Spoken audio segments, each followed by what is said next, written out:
स्वागत है आपका एक और नए पॉडकास्ट के अंदर। आज का जो पॉडकास्ट है ये स्पेशली उनके लिए है जो विश्वास करते हैं तंत्र के अंदर, मंत्र के अंदर, यंत्र के अंदर और स्पिरिचुअलिटी के अंदर। आपने जितने भी गेस्ट हमारे पास आए हैं हमेशा उनको प्यार दिया है, स्पेशली साधक रवि जी को। तो इसलिए हम रवि जी को आपके लिए दोबारा लेकर आए हैं। तो आइए वेलकम करते हैं उनका अपने शो पे। रवि जी कैसे हैं आप? जय श्री महाकाल। जय श्री महाकाल। पहले तो बहुत बहुत आभार आपका दोबारा आने के लिए। ठीक है जी। आप पिछली बार आए थे, बहुत सारी डीप कन्वर्सेशन हमने की थी, बहुत सारी बातें की थी तंत्र से स्पेशली, और कुछ ऐसे केस बताए थे जिनसे ऑडियंस ने कनेक्ट किया। और आज का एपिसोड भी उसी से रिलेटेड होने वाला है। मैं आपसे बहुत सारे रहस्य जानना चाहूँगा तंत्र के, जो आज से पहले कभी किसी ने नहीं जाने। तो आप तंत्र में और तांत्रिक में सारी क्रियाएं करते हैं, तो आपके पास बहुत सारे ऐसे केस आते हैं जो आपने सॉल्व किए होंगे। उसमें से ही कोई ऐसा केस बताइए। आज सबसे पहले शुरुआत उसी से करेंगे जिसने पब्लिक के रोंगटे खड़े हो जाए। इसमें ब्रह्म राक्षस का बता दूं आपको? बिल्कुल बिल्कुल, ब्रह्म राक्षस का तो मतलब बहुत जरूरी है बताना। अब जानते हो ब्रह्म राक्षस कौन था? नहीं। ब्रह्म राक्षस था, वो राक्षस उसका नाम क्यों पड़ा? वो महादेव शिव की आराधना करता था। वो अच्छा जी। शिव की भक्ति में इतना लीन था कि उसको कुछ मालूम नहीं था कि क्या हो रहा है और क्या होना है। अच्छा। एकदम साधना में, तपस्या में पूरा अच्छी तरह लीन हो गया वो। ठीक है। ठीक है। लीन होने के बाद जब भगवान ने उनको, शिव ने उनको दर्शन दिया ना, तो ब्रह्म राक्षस ने दर्शन दिया तो उनसे वरदान में क्या मांगा कि उनका आग का कड़ा होता है, कड़ा अच्छा। पहन के रखते हैं भगवान, ठीक है। आग का कड़ा होता है वो। ठीक है। ठीक है, आग का कड़ा है, तो उसने, ब्रह्म राक्षस ने वो मांग लिया था। अच्छा जी। ठीक है। ठीक है। तो जैसे ही वो कड़ा मांगा तो उसने उसके साथ में, भगवान शिव के साथ में उनकी पत्नी माता पार्वती भी साथ थी। अच्छा। ठीक है। तो उसने बोला कि वरदान तो अपने को मिल ही गया, क्यों ना ये पार्वती जी है, इनको अपनी पटरानी बना लूं मैं। ब्रह्म राक्षस। ब्रह्म राक्षस। अच्छा। क्योंकि हर एक इंसान के मन में लालच पैदा होती है और बिल्कुल लालच ही इंसान को मारता है। बिल्कुल। ठीक है ना? ठीक है। तो उसने कि सोचा मन में ये कि ये कड़ा मिलने के बाद हम शिव को ही भस्म करके और पार्वती को मेरी पटरानी बना लूंगा, क्योंकि उसका इतना सुंदर रूप था। तो फिर वहां से वो कड़ा मिल गया। कड़ा मिलती हो तो शिव के ऊपर ही हाथ रखना चालू हो गया, पार्वती जी पे? शिव जी पे। अच्छा। ठीक है। उनके ऊपर ही हाथ रख के उनको भस्म कर रहा था। उनको भस्म कर देगा तो फिर पार्वती जी तो ऐसे ही होगी ना। बिल्कुल बिल्कुल। फिर उनको अपनी पटरानी बनाने का सोच रहा था वो। हम्म। उसके बाद क्या हुआ कि शिव आगे आगे और वो पीछे पीछे। अगर ऐसा चलता रहा, भगवान विष्णु ने ये सोचा कि अगर ऐसा चलता रहा तो ये तो सब जितने भी देवी देवता है सबकी फिर भस्म कर देगा सबको, और सबकी पटरानी को अपनी रानी बना लेगा। बिल्कुल। ऐसे तो पूरा विनाश हो जाएगा देवता युग का। ठीक है। तो भगवान विष्णु ने क्या किया कि अपना मोहिनी रूप धारण किया। मोहिनी रूप? हाँ, ठीक है। मोहिनी रूप धारण किया। मोहिनी रूप ऐसा था उनका, इतनी सुंदरता छलक रही थी उनमें से कि अगर इंसान कोई भी देखे ना तो तुरंत मोहित हो जाए। अच्छा। तो आगे आगे शिव जा रहे थे, पीछे पीछे वो उनको भस्म करने के लिए वो था। तो भगवान ने मोहिनी रूप धारण करके उसके सामने आ गए। अच्छा जी। ब्रह्म राक्षस के सामने आए। ठीक है। जैसे ब्रह्म राक्षस के सामने आए ना मोहिनी रूप धारण करके, उसके बाद क्या है कि ब्रह्म राक्षस का नजर उन पे पड़ा। अच्छा। ठीक है। ठीक तो है। बोला कि उनसे सुंदर तो ये है, क्यों ना मैं इसको मेरी पटरानी बना लूं। तो विष्णु भगवान तो वैसे भी छल करता है, अच्छा जी। को मालूम ही है। बिल्कुल बिल्कुल। वो तो हर एक चीज में छल करते ही हैं। हर रूप में किया है, कृष्ण हर जी के रूप कृष्ण में तो रूप बहुत में ही देख किया लो, है। महाभारत में देख लो, किसी भी हर रूप में उन्होंने छल किया ही किया है। बिल्कुल। तो वो तो छल करता है। तो उन्होंने क्या किया, बातों बातों में उस ब्रह्म राक्षस से ऐसा छल करवा दिया कि बात बात करते कि नहीं मैं ऐसा हूँ, मैं वैसी हूँ, मैं ये हूँ, मैं हूँ, वो हूँ, ऐसे तेरे पास क्या शक्तियाँ है, तेरे पास कोई शक्ति नहीं है, मैं इतनी सुंदर हूँ, मोहिनी हूँ, तो मैं ऐसे तेरी कैसे पटरानी बन जाऊं। तो ऐसे बातों बातों में उनको इतना छल किया था कि छल करते करते ब्रह्म राक्षस का हाथ, जो कड़ा पहना हुआ था, उसके सर पे ही रखवा दिया। उसके सर पे ही रखवा हाँ, दिया। ठीक है। उसके सर पे हाथ रखा। वरदान मिला हुआ था, जिसके सर पे हाथ रखेगा वो भस्म हो जाएगा। जी। तो उसके सर पे ही हाथ रखवा के और ब्रह्म राक्षस को वहीं पे वशम किया था। अच्छा जी। वहां से मोहिनी मंत्र वशीकरण चालू हुआ था। अच्छा, तो मोहिनी मंत्र ये वहां से वशीकरण में आ गया। वहां ठीक है। से आया ये। ठीक है जी। तो जैसे कि ये आपने स्टोरी बताई, क्या इससे रिलेटेड ब्रह्म राक्षस बोला जाता है कि ना आज के युग के अंदर मोस्टली क्या होता है, पेड़ों पे रहते हैं और अलग अलग इनके ठिकाने होते हैं। ब्रह्म राक्षस आज भी एग्जिस्ट करते हैं इस दुनिया में। हाँ, और बहुत सारे है ना, मैंने ऐसी चीजें सुनी है जिसके अंदर है ना, किसी पे बोलते हैं प्रेत आ गया, प्रेत बाधा है, या फिर ब्रह्म राक्षस इसके शरीर में वास कर गया। कहते हैं ब्रह्म राक्षस अगर किसी का पीछा पकड़ लेना तो छोड़ता नहीं है। तो कोई ऐसा केस आपके पास आया है जिसके अंदर आपका पाला ब्रह्म राक्षस से पड़ गया हो? हाँ, ऐसा केस भी आया हुआ है। बताइए उस केस के बारे में। ये केस वेस्ट बंगाल का था। अच्छा जी। तो मैं मेरे आश्रम पे बैठा था, तो बैठे ऐसे ही मेरे पास कॉल आया हम्म। कि गुरुदेव एक काम है, वो आप देखो। ठीक और है। हम काफ़ी साल से बहुत परेशान हो रहे हैं, बहुत जनों के पास जाके आए। मैं बोला ठीक है देख लेता हूँ, फ़ोटो वगैरह मंगाया, उनके घर का वर का सबका फ़ोटो मंगाया मैंने। ठीक है जी। फ़ोटो पे मैंने देखा, अच्छे से 2 दिन लगा मेरे को देखने के लिए। हम्म। मैंने फ़ोटो पे देख के फिर उनको बोला कि इस केस में आपके पीछे कोई प्रेत या पिशाच का साया है। ठीक है जी। ठीक है, तो बोला कि गुरुदेव ये तो हमको मालूम है कि साया तो है, लेकिन वो हट नहीं रहा, हमने इतनी जगह जाके आ गए। कोई बोलता वो मंदिर पे जाना है, कोई बोलता उस तांत्रिक के पास जाना है, कोई बोलता वहाँ जाना है। हम सब जगह जाके घूम के आ चुके, लेकिन हमारा ये पीछा छोड़ नहीं रहा है और हमारा घर परिवार बर्बाद होने में लगा हुआ है। अच्छा जी। तो गुरुदेव ऐसा मैं पूरा बर्बाद हो चुका हूँ, मेरे पास कुछ भी नहीं है अभी। आप अगर सहायता कर सको तो मेरी सहायता करो। अच्छा जी। मैंने बोला मैं देख लेता हूँ, जितना होगा उतना मैं सोल्व करूँगा। ठीक है। तो उस समय मैं गया था वहाँ बंगाल, ठीक है। क्योंकि वो केस ही ऐसा था कि उसके घर पे जाए बगैर सोल्व नहीं होगा। घर ही जाना पड़ा आपको? घर ही जाना पड़ा, क्योंकि वो सामने ही लाना पड़ेगा ना उसको तो। अच्छा ठीक क्योंकि है। उसको यहाँ बुलाएँगे, हम्म। जिसके ऊपर ये साया है, अगर उसको यहाँ बुलाएँगे तो उसको ऐसा पता चल जाता है ना कि भई ये किसी तांत्रिक के पास या किसी गुरु के पास जा रहे हैं, या इनके अलौकिक शक्ति है। एंटिटी को पता लग जाता है कि यही जा हाँ, रहे हैं अपना काम करवाने के लिए। काम करवाने के लिए। ठीक तो है। उनके पास अलौकिक शक्ति है, तो ऐसा उनको पता चल जाता है ना, तो रास्ते में तोड़ देते हैं उस इंसान को। तोड़ तोड़ने का देते हैं मतलब मतलब? मार देते हैं। जान से मार देंगे? हाँ, मार देते हैं उसको, मतलब आने नहीं देंगे कुल मिला के आपके पास? आने नहीं देते वो। ठीक है। उसको कुछ ना कुछ कर देते हैं, इतना बीमार कर देते हैं, अगर ट्रेन से भी आ रहे हैं ना तो अपने को रास्ते में चिकित्सा में जाना ही पड़ेगा उतर के, ठीक है। इतना उसको कर देते हैं। अच्छा जी। हाँ, उसके बाद क्या होता है कि मैं वहाँ गया, जाके ट्रेन से मैं उतरा, उतर के फिर उनके घर पे गया। जाके देखा मैंने, मेरे को पता चल गया कि हाँ, यहाँ पे ऐसी-वैसी चीज़ नहीं है, चीज़ बहुत खतरनाक चीज़ है। ठीक है। बहुत ही खतरनाक चीज़ थी वहाँ पे।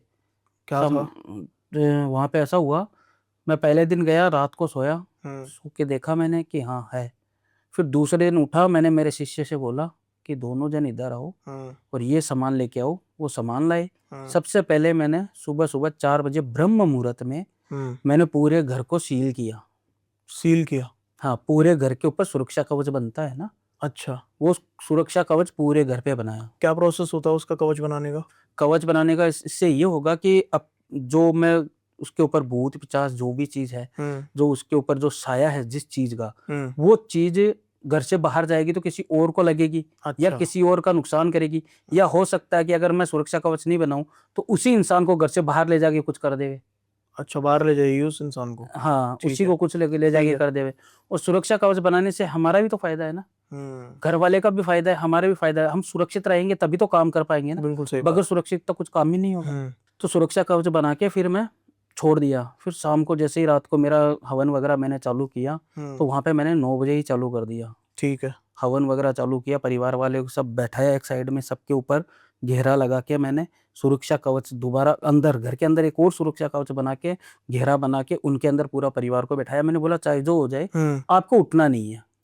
ठीक है, बाहर नहीं निकलना है इससे। इस घेरे से बाहर नहीं निकलना है, इस घेरे के अंदर ही रहना है। अगर आपको फ्रेश होना है, कुछ भी करके आना है तो अभी आ जाओ, बाद में इससे बाहर नहीं निकलना। बोला ठीक है गुरुदेव। पूरे परिवार को उस घेरे में बैठा दिया मैंने। अच्छा जी।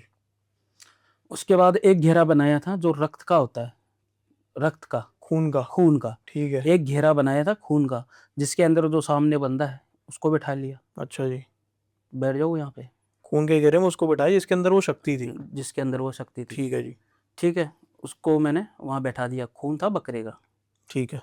ठीक है, बकरे के खून के घेरे में मैंने उसको बैठा दिया। जी। मैं मेरा और मेरे शिष्य का बड़ा घेरा बना के और मैं भी बैठ गया, क्योंकि मैं तो जब हम ये काम करते हैं तो हमारे पास तो सिद्धियाँ रहती है, तो काल बिल्कुल। भैरव का साया रहता है, तो कोई टेंशन नहीं है। ठीक है जी। तो हम इधर-उधर भी आना-जाना कर सकते हैं, यानी कि उसके पास भी जाते हैं, फिर भी वापस अपने घेरे में भी आते हैं। तो वहाँ से मैंने हवन स्टार्ट कर दिया। अच्छा जी। ठीक है, जैसे-जैसे हवन चलता रहा, आग की लपटें बाहर ऊपर तक जा रही है, उठी थी तेज लपटे? तेज लपटें, ठीक है। वैसे-वैसे वो तड़प रहा है। अच्छा जी। बोलता है छोड़ दे, मैं ये कर दूँगा, मैं वो कर दूँगा, मैं ऐसा हूँ, मैं वैसा हूँ। छोड़ तो दूँगा, लेकिन मैं ऐसे आसानी से नहीं छोड़ने वाला। बोलो कि मेरे को छोड़ दे, मैं इसको मार दूंगा, मैं तेरे पे नुकसान कर दूंगा। जैसे ही मैं उसके ऊपर जो हमारी शक्तियां होती है, मैं मार के शक्ति फेंकता हूँ, उफ, अब मेरी शक्ति को एब्जॉर्ब करने की भी क्षमता रखता था। आपकी शक्ति को ले ले उल्टी। हाँ, अच्छा जी। उसको भी एब्जॉर्ब करने की क्षमता रखता था, यानी कि इतना वो सहन करता था कि मैं ये सहन कर लूंगा ना आज की रात, तो मैं इसके अंदर फिक्स हो जाऊंगा। अच्छा जी। अगर मैं सहन कर लूंगा तो फिक्स हो जाऊंगा। मैंने धीरे धीरे धीरे धीरे धीरे धीरे बढ़ाना चालू कर दिया। जब वो पूरा एकदम 2 बजे के बाद पूरा एकदम निहाल हो गया, एकदम निढाल हो गया, तो बोलता है कि अभी मैं ऐसे नहीं जाऊंगा, मैं कोई वचनों में बंधा हुआ हूँ, मेरा वचन पूरा करो तो ही मैं जाऊंगा। अच्छा जी। अभी वचन भी ऐसा कि सुनो तो सुनते रह जाओ। क्या वचन? वचन ये था उसका कि पहले तो उसको मिठाई वगैरह ये जो भोग होता है, वो बोलता है कि मेरे साथ जो रहते हैं उनको फुल भोग चाहिए, ठीक है। मांस मदिरा मिठाई का इनका। ठीक है जी। दूसरा वो था जिन, खराब जिन था, यानी कि सेक्स के साथ जुड़ा हुआ जिन था वो। जिन। हाँ, अच्छा। जिसके अंदर जो साया था हाँ। वो सेक्स के साथ जुड़ा हुआ था। ठीक है जी। तो उसको क्या चीज चाहिए थी कि वो हवस का पुजारी था, उसको संभोग हवस चाहिए चाहिए था। थी। हाँ, ठीक है। और जिस बंदे में था वो तो शादीशुदा ही था। अच्छा ठीक है। और जब वो अपनी बीवी के साथ सोता था ना, तो उसकी बीवी की भी हालत खराब हो जाती थी। अच्छा जी। हाँ, तो मैंने बोला चल ठीक है, तेरी ये इच्छा मैं पूरी करूंगा, तेरे को अच्छी चीज दूंगा, लेकिन मेरे वादे के अनुसार ही तेरे को काम करना पड़ेगा। पहले मेरे से वादा कर, तू उससे निकल के मेरे पास आएगा और इसके या इसके परिवार पे यहाँ वहाँ किसी के साथ नहीं भटकेगा। दूसरी बात कि मैं अगर तेरे को गति मुक्ति दूंगा, ये मैं तेरे को गति मुक्ति ही करूंगा। अच्छा। अगर तू गति मुक्ति पाना चाहता है तो ये काम करता हूँ, नहीं तो मैं तेरे को यहाँ पे ऐसा बांध दूंगा कि तू कुछ भी नहीं कर पाएगा। तेरी मन की कोई इच्छा पूरी नहीं होगी, तेरे साथी की तेरी कुछ भी इच्छा पूरी नहीं होनी है। अच्छा जी। तो उसको जैसे तैसे मना मनू के 3 बजे के लमसम मैंने बातों में फंसा लिया। फंसाने के बाद वो आया मेरे पास, जैसे ही आया मैंने बोतल में कैद कर लिया उसको। बोतल में रख लिया। हाँ, कांच की बोतल साथ में लेके जाते हैं ना, बोतल में कैद कर दिया उसको। कैद करके ऊपर ढक्कन लगा के उसको बांध दिया। जो हाथ में मोली बांधते हैं ना कच्चे धागे की, वो मोली में भी बहुत पावर है। अच्छा जी। हाँ, उसको भी सिद्ध करते हैं ना, तो उससे उसको ऊपर ढक्कन को बांध दिया, तो क्या है कि वो ढक्कन भी नहीं खोल पाए।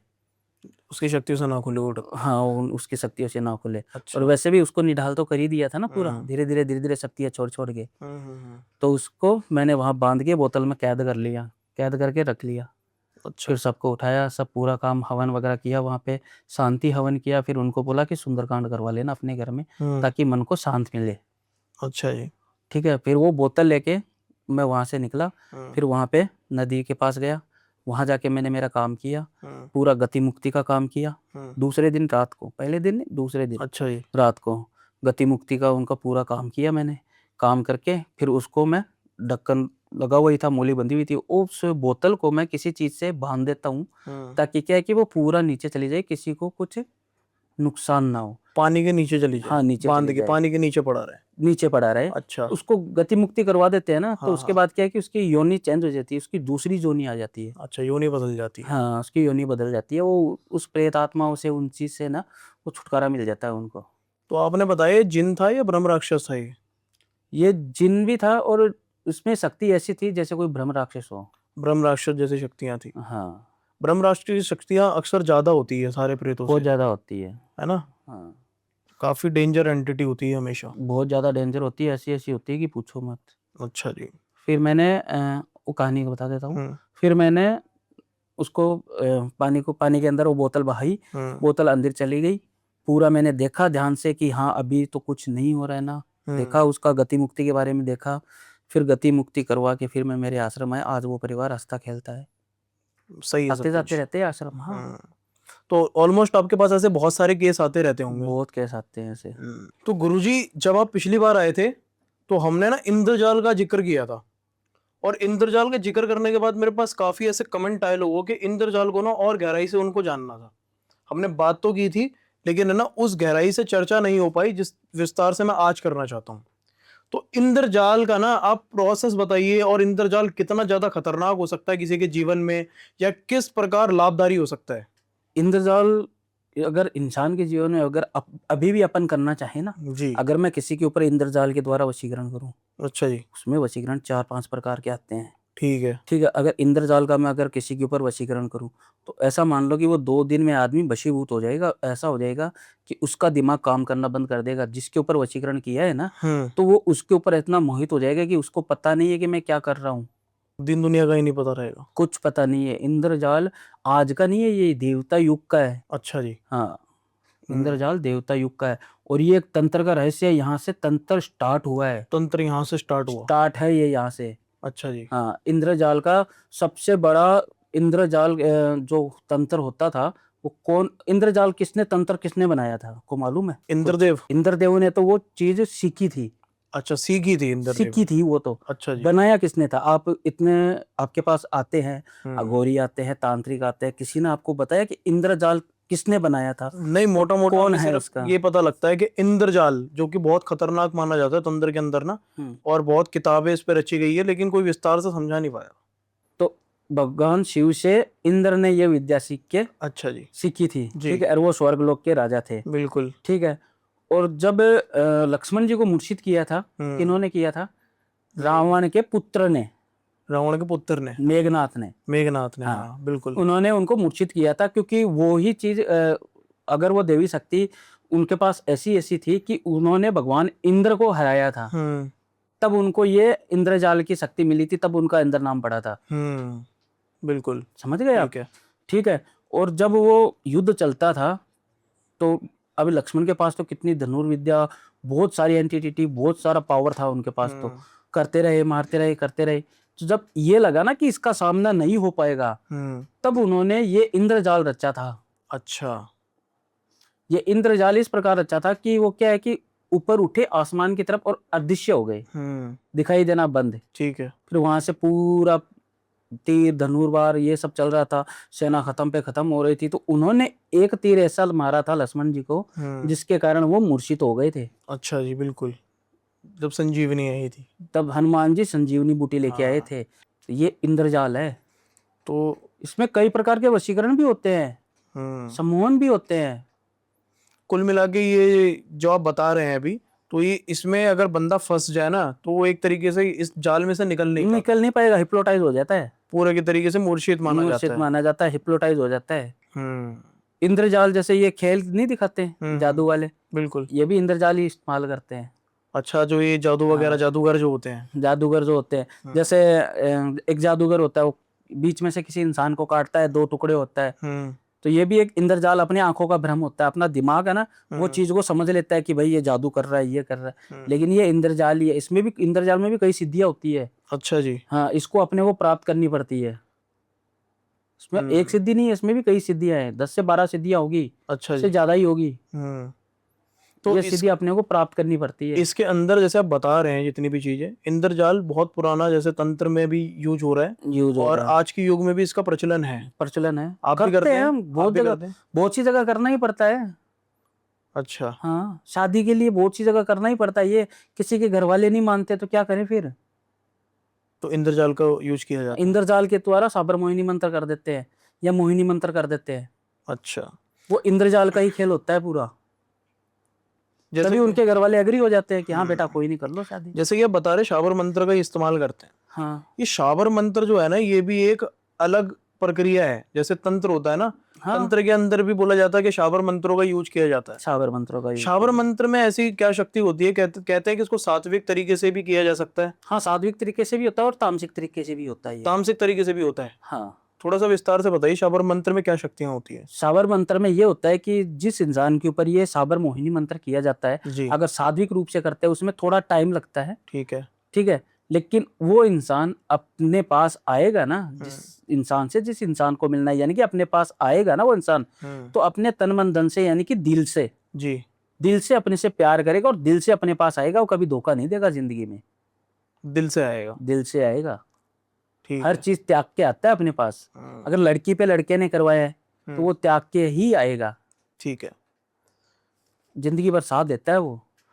करते हैं हम, बहुत जनों पे करते हैं ये। आप जैसे ये वशीकरण करते हैं किसी पे, लोग आपके पास करवाने के लिए आते हैं, तो मान लीजिए मेरे जैसा कोई जो पॉडकास्ट देख रहा है, वो अगर आपको कांटेक्ट करता है और बोलता है कि मेरे को वशीकरण कराना है, तो जिस इंसान पे वशीकरण होता है वो एक कठपुतली की तरह बन जाता है, या क्या उसका जीवन ऐसा हो जाता है कि बिल्कुल रोबोट जिसे बोलते हैं ना, कि उसी के कहने से चलेगा, उसी के कहने पे, या बिल्कुल उसका जीवन कुछ रहता नहीं, या फिर वो सिर्फ उसी के प्रति हो जाता है, बाकी संसार में वैसा जैसा रहता है वो वैसे ही रहता है? पहली बात तो मैं सबसे पहले आपसे ये बोलना चाहूँगा कि जो मेरे को कॉल करते हैं ना, वशीकरण करना है या ये काम करना है या वो काम करना है, तो मैं ऐसे उनका काम लेता ही नहीं हूँ। अच्छा। मेरे पास वैसे भी टाइम भी नहीं है और वैसे मैं उनका काम लेता ही नहीं हूँ। पहले मैं काम लेता हूँ ना, फ़ोन आता है, मैं बात करता हूँ, बात करके मैं पहले पूछता हूँ क्या प्रॉब्लम है। अच्छा जी। ठीक है, उसके बाद फ़ोटो मँगा के उनका सिटी नेम, एड्रेस सब मँगवाता हूँ। फिर मैं उसको अच्छी तरह गहराई से देखता हूँ कि अपने फ़ायदे के लिए तो नहीं कर रहा है, क्योंकि मैं ये नहीं चाहता कि कोई किसी इंसान का मिसयूज़ करे। अच्छा जी। ऐसे तो सब वशीकरण करवा लेंगे, जो इंसान है सब वशीकरण करवा लेंगे, तो फिर सृष्टि तो नाश हो जाएगी ना। बिल्कुल, बिल्कुल। ऐसे सब वशीकरण करने लग जाएँगे तो फिर क्या होगा? अभी मैं भी कुछ पैसों के लिए वशीकरण करने लग जाऊँगा, तो मेरी तो शक्तियाँ तो चली जाएगी ना। फिर मैंने इतने दिन से ये मेहनत की है, मैं मेरे गुरु के साथ रहता हूँ, इतना सब मैंने किया है, तो फिर वो किस काम का? बिल्कुल। मैं अभी भी काम करता हूँ तो मैं मेरे हिसाब से ही करता हूँ। हम्म। मैं पहले चेक करता हूँ, फिर करता हूँ। आपका सवाल ये था कि वशीकरण करने पे क्या मिट्टी के पुतला भी बन जाते हैं क्या? ये सत्य है, लेकिन ये वशीकरण कोई भी करता नहीं है। अच्छा जी। ये वशीकरण किसी को भी गुरु का आदेश के बगैर ये नहीं हो सकता। गुरु का आदेश मिला हुआ नहीं है ये वशीकरण करने के लिए। ये सत्य है, मिट्टी का पुतला बन जाता है इंसान, यानी कि अपन जैसे बोलते हैं वैसा करेगा वो। बिल्कुल अपने होशो-हवास भूल के। होश-हवास भूल के ही काम करता है।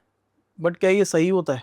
नहीं, ये सबसे गलत है। अगर ये वशीकरण मैं करता हूँ ना, तो मेरी ऐसा मानो कि जो मैंने साधना की है ना, उसकी आधी से ज़्यादा है ना, आधी से भी ज़्यादा 70% मेरी साधना भंग हो जाएगी, साधना खराब हो जाएगी। बट जो लोग ये दावे करते हैं, जैसे बाबा बंगाली शाह हो गए, ये फिर जो दीवारों पे लिखे रहते हैं, कहते हैं 5 मिनट में वशीकरण, 14 मिनट में वशीकरण, 1 दिन में वशीकरण, ये सब सही होता है? वो पीछे की बात आ गई वैसे ही। पीछे मैंने आपको बताया था, अगर 2 घंटे में वशीकरण हो जाता, तो फिर ये दुनिया कहाँ से कहाँ चली जाती। आज सबके बॉस सबके बस में होते हैं, सबसे ज़्यादा सबको प्रॉब्लम मेरी बॉस की है। सबकी पत्नियों की प्रॉब्लम है, मेरी पत्नी झगड़ा करती है, ये करती है।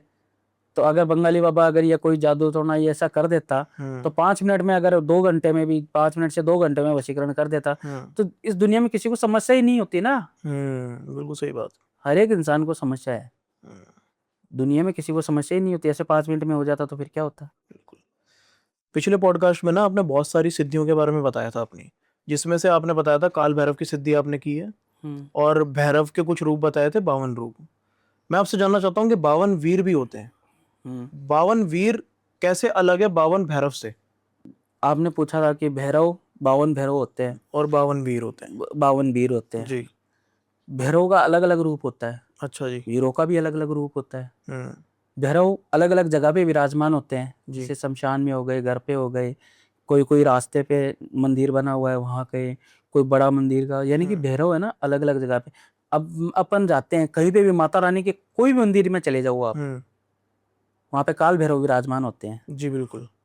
तो भैरव का 52 रूप ये है कि अलग-अलग जगह विराजमान होते हैं। ठीक है। वैसे वीरों का भी यही रूप है, अच्छा जी। वो भी अलग-अलग जगह पे अपने स्थान के अनुसार अलग-अलग विराजमान होते हैं। उनकी भी शक्तियाँ काफ़ी है। हम्म। तो जैसे कि आप बता रहे हो कि 52 वीर बोलते हैं कि अगर कोई एक भी सिद्ध हो जाए ना, तो कहते हैं उसकी सिद्धि आपको है ना बहुत पावरफुल बना देती है किसी भी जीवन में, अगर कोई ये सिद्धि कर ले, ये साधना करने बैठ जाए। हाँ, तो की हुई है ना अपनी। आपने करवाई है? मेरी खुद की, मेरे गुरु ने मेरे को करवाई है, आपने की है? मैंने की है। ऐसे आम इंसान इसकी साधना भी नहीं कर सकता ना, शमशान में होता है ये। अच्छा जी। हाँ, अगर आम इंसान कर ले तो क्या फर्क पड़ जाता जीवन में? फ़र्क क्या, आम इंसान काल भैरव साधना नहीं कर सकता, 52 वीर की तो बहुत ज़्यादा है। पागल हो जाएगा, मेंटल हो जाएगा, उसको दिखना आँखना सब बंद हो जाएगा। अगर गलत हो गई तो? हाँ, बगैर गुरु के बगैर कोई किसी भी प्रकार की साधना मत करो, मेरा कहने का मतलब ये है। हम्म। गुरु के बगैर कोई साधना मत करो। आपके पास आया कोई ऐसा केस जिसने अभी तक ये वीडियोस, क्योंकि आजकल क्या है ना, आजकल ट्रेंड चल गया है कि किताब में देख लिया, कोई किताब पढ़ ली, यूट्यूब देख लिया, किसी मंत्र का जाप करने बैठ गए, साधना हो गई। क्योंकि बहुत सारे पॉडकास्ट में लोग बता के चले जाते हैं कि अप्सरा साधना कर लो, करण पिशाचिनी साधना कर लो, आपको पैसा मिल जाएगा, आपको संभोग मिल जाएगा। ऐसे लोग है ना करना स्टार्ट कर देते हैं वीडियो देख के। नहीं करनी चाहिए ना, बगैर गुरु के होता ही नहीं है, क्या क्योंकि वो परिणाम हो पागल हो सकते जाए। हैं उसके? वो पूरा पागल इंसान ही पूरा बेकार हो गया ना, फिर वो मर भी सकता है ना। जान पे भी खतरा है। जान पे भी खतरा है ना उसके। दिखना उखना बंद ही हो गया, पूरा शरीर ही काम करना बंद हो जाएगा, तो फिर क्या करेगा इंसान इसी साधना का? केस हरा है आपके पास कोई ऐसा? मैंने साधना की थी, तो मैंने पूरी साधना बता दी थी। अच्छा जी। वो वीडियो भी बहुत चली थी, लेकिन मैंने डिलीट करवाई वो वीडियो। अच्छा 7 जी। दिन के अंदर मैंने वीडियो डिलीट करवा दी। अच्छा जी। मैंने फ़ोन कर दिया, भाई ये केस आया हुआ है ऐसा, मेरे को किसी के द्वारा पता चला, उसको वापस ठीक भी किया है मैंने। हो गया था ठीक? हाँ, ठीक हो गया, लेकिन अभी भी थोड़ा दिमागी हालत से थोड़ा कमज़ोर है। क्या सिम्टम्स थे उसके? मैंने साधना बताई थी, उसने वैसा-वैसा पूरा शमशान में जाके वो तो बैठ गया, चौकड़ी मार के, आलती-पालती मार के और साधना करने लग गया। जो मैंने भोग बताया था वो भोग ले लिया, सब कुछ सामान सब लेके गया था, लेकिन जो गुप्त सामग्रियाँ रहती है हमारी, हाँ जी। तो वो चीज़ तो नहीं बोली थी ना, अच्छा, वो ज्ञान नहीं दिया था। वो ज्ञान नहीं था उसको। और मैंने ये भी बोला था कि गुरु के बगैर साधना नहीं करे। वो साधना करने चला गया, चौथे दिन उसका पूरा माइंड वाइंड सब पूरा खराब, मरने की कतार पे आ गया। घर वाले हॉस्पिटल में जमा करवाया, हॉस्पिटल में उसको दिखाया विखाया और किया। मेरे को तो किसी और थर्ड पर्सन का कॉल आया था कि गुरुजी ऐसी सी बात है। मैंने देखा तो उसको, फिर हॉस्पिटल में उससे मिला ना, तब पता चला कि ये तो साधना किया हुआ है। अच्छा, उसने बताया। हाँ, तो ऐसे भी परिणाम हो सकते हैं। ऐसे भी परिणाम हो सकते हैं। तब मैंने उसको, उसके ऊपर जो भी चीज़ थी, बला थी, भूत पिशाच की लगी हुई थी, तो वो सब मैंने हटाई, सब कुछ ठीक किया। जैसे कि आपने बताया था कि जब हम साधना करने बैठते हैं शमशान के अंदर, तो जागृत शमशान में अक्सर प्रेत आपका ना, ये जितनी भी होता है तोड़ने की कोशिश करते हैं आपकी साधना। हाँ, तोड़ने की कोशिश आपको करेंगे, दिखते भी हैं, आपको परेशान भी करते हैं। परेशान भी करेंगे, बिना गुरु के अगर कोई व्यक्ति साधना करता है तो प्रेत उसको आके जकड़ेंगे ही जकड़ेंगे। आप ये कह जकड़ेंगे रहे जकड़ेंगे, 100% जकड़ेंगे। हैं? बगैर गुरु के कोई काम करना ही नहीं चाहिए। गुरु बिना तो घोर अंधेरा, कहाँ गुरु बिना ज्ञान पूरा कहाँ है? ज्ञान ही नहीं है गुरु बगैर। गुरु पे अगर मैं चर्चा करूँ ना, तो गुरु का विषय थोड़ा सा गहरा होता है। बहुत ज़्यादा गहरा है। गुरु के बगैर हम कुछ भी नहीं है। जो भी है आज गुरु की दया से है, हमारे गुरु जी की कृपा से ही बैठे हैं। हम्म। ये जो भी मेरे को अलौकिक शक्ति मिली है, मैंने इतनी-इतनी चीज़ सिद्ध की है, जो मैं करके रखता हूँ, हम्म। ठीक है? तो वो गुरु के बिना नहीं मिलती, वो गुरु से ही है। काफी जब तब सारी चीजें करने के बाद ही आपको प्राप्त होती हैं। हाँ, ही प्राप्त बट होती है। आजकल का ट्रेंड ऐसा हो गया है ना कि लोग है ना थोड़ा सा भेड़ चाल की तरफ भी चल देते हैं। मान लीजिए किसी गुरु ने अपनी बात बता दी है तो वो उसकी तरफ चलने लग गए, या किसी ने बोला कि ये कर लो, ये उसकी तरफ चलने लग गए। आपको क्या लगता है कि किसी व्यक्ति को कब चुनाव करना चाहिए गुरु का, कि वो आपके लिए गुरु ठीक है? क्या गुरु में अच्छी बातें होनी चाहिए? गुरु का चुनाव करने के लिए ये होता है कि सबसे पहले तो मन साफ होना चाहिए। ठीक है। जो इंसान गुरु बना रहा है ना, तो उसका मन एकदम साफ होना चाहिए। अगर वो गुरु की सेवा कर सके, अगर गुरु की शरण में आ सके, तो उसका मन साफ होना चाहिए। जी। ठीक है? और गुरु भी ऐसा बनाओ कि अगला सही का मार्ग दिखाए। ठीक है। ऐसे गुरु बनते हैं, मैं आपको बताऊँ, जैसे आसाम साइड में जाते हैं ना, मयोंग साइड में, वहाँ पे बहुत तांत्रिक होते हैं, वहाँ से बहुत लोग दीक्षा प्राप्त करते हैं। अच्छा लेकिन जी। वो गलत काम करते हैं। जो गलत काम करते हैं ना, कुछ पैसों के लिए गलत काम करने लग जाते हैं ना जो बंदे, फिर उनका ये जो समाधि का टाइम आता है ना, जो अंत आता है ना, वो बहुत निर्भय होता है। क्या परिणाम होते एकदम हैं? खराब परिणाम है, फिर वो पड़े-पड़े सड़ते ही हैं, और क्या है।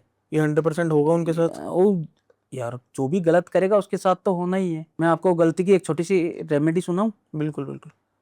देखो, एक अपना मन होता है, वो चंचल होता है, जी। ठीक है?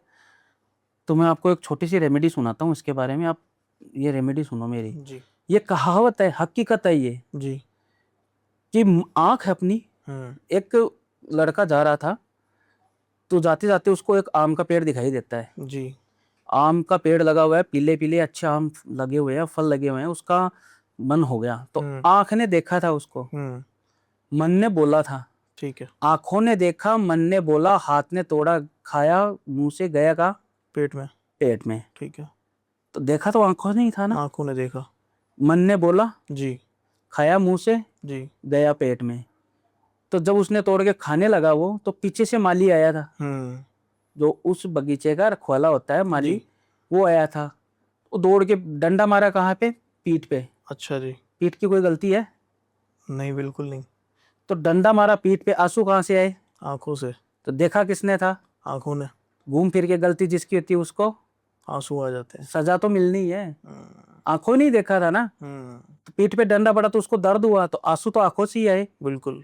वापिस। तो दर्द तो हुआ ही ना आंखों को। बिल्कुल। तो जो गलती करेगा, जो गलत काम करेगा, उसको है ना ये सजा भुगतनी पड़ेगी, और यहीं भुगतनी पड़ेगी। इसलिए मैं कोई भी गलत काम नहीं करता, किसी भी प्रकार का गलत काम नहीं करता मैं। इस बात से ये साबित होता है कि आपको कभी भी गलत कार्य नहीं करना चाहिए, गलत कार्य नहीं चाहे वो करना तंत्र की क्रिया का हो या चाहिए। चाहे कोई जीवन भी हाँ, जीवन हो, या जीवन में कोई भी, जीवन में अर्थात उसका परिणाम जो होगा हमेशा नेगेटिव ही आएगा। नेगेटिव ही रहेगा।